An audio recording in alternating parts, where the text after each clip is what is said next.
It's time for Around the Ozarks Wake Up Weather, brought to you by Command Family Medicine, Heating and Air Paramedics, The Trailer Ranch, Hewitt Messenger, and Taylor Grubaugh Chevrolet.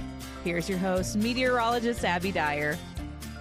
Good morning, everybody. Welcome to your Friday. We made it, and it is going to be a beautiful day across the Ozarks. We do have a small chance for some rain showers across the Ozarks today, but I think most stay dry. And overall, we're just talking about a comfortable temperature pattern, not just today, but all the way through the weekend. In fact, things warm up a little bit for us by Saturday and Sunday. It's great weekend weather, though. We are going to be staying dry Saturday, Sunday into the holiday next week. Those of you that are off work, I think you have a nice extended stretch of really enjoyable conditions here in this extended forecast. We have high temperatures near 80 degrees today with partly sunny skies. I do have a small chance for some isolated storm activity in the afternoon. The best chance for seeing that, I think, is going to be up in central Missouri near a frontal boundary that is draped across some of our northern counties. It kind of cuts through central Missouri, the Columbia area, as well as Kansas City. Other than that, we are just going to see sunshine in the forecast. And I do expect that this afternoon chance for storms is less than 20%. So chances are you stay dry in the forecast, but you might want to throw an umbrella just in the back seat in case. Conditions are going to be quite pleasant, though, through the weekend forecast. So overall, this is good news that I get to deliver on a Friday.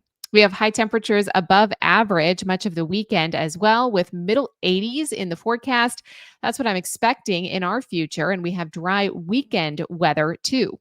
That's going to stretch through the middle part of next week. And we'll be hoping for some rain by the time this day after day pattern is over with dry conditions pretty much each and every day.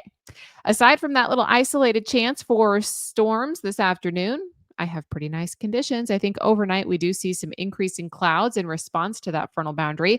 Temperatures falling back into the middle 50s overnight tonight. That's where we start our Saturday morning.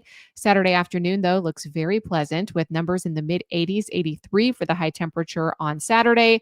85, though, by Sunday. By Columbus Day, we should see some more cloud cover move back in, but I still think we're dry with a high temperature near 80 degrees. So it's perfect for outdoor projects, getting outdoors in the mornings and the evenings, particularly when temperatures are nice and cool this weekend, will be very pleasant. Around the country, what's making headlines, it's finally some dry weather for the East Coast after many days of rain chances.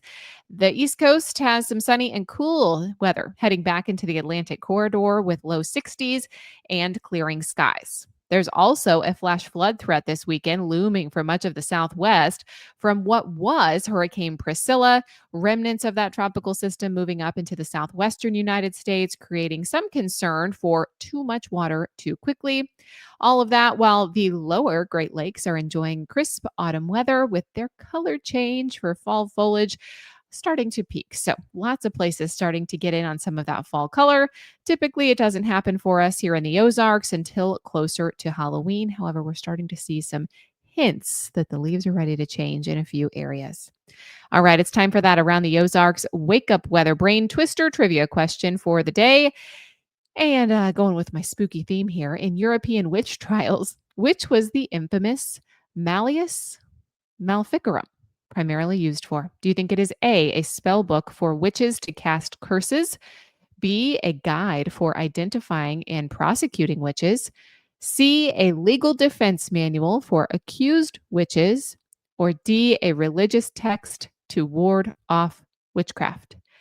And if you thought it was B, you would be correct. A guide for identifying and prosecuting witches.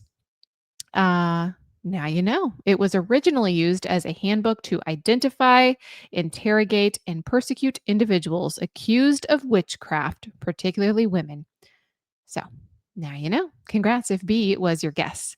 Here's another fun one for you for Monday morning. In traditional European folklore, what plant was commonly hung over doorways to ward off witches and evil spirits? Do you think it was A, rosemary, B, garlic, C, wolfsbane, or D, sage? What do you think we would hang over doorways to ward off witches and evil spirits in traditional European folklore? You can let me know your guess. That's at the website aroundtheozarks.com. Big shout out to our sponsors this morning, Command Family Medicine, Heating and Air Paramedics, the Trailer Ranch, Hewitt Messenger, and Taylor Grubaugh Chevrolet. I hope everyone has a fantastic weekend. Enjoy. I'll be back to chat with you early next week. I hope you have a great time. We'll talk then.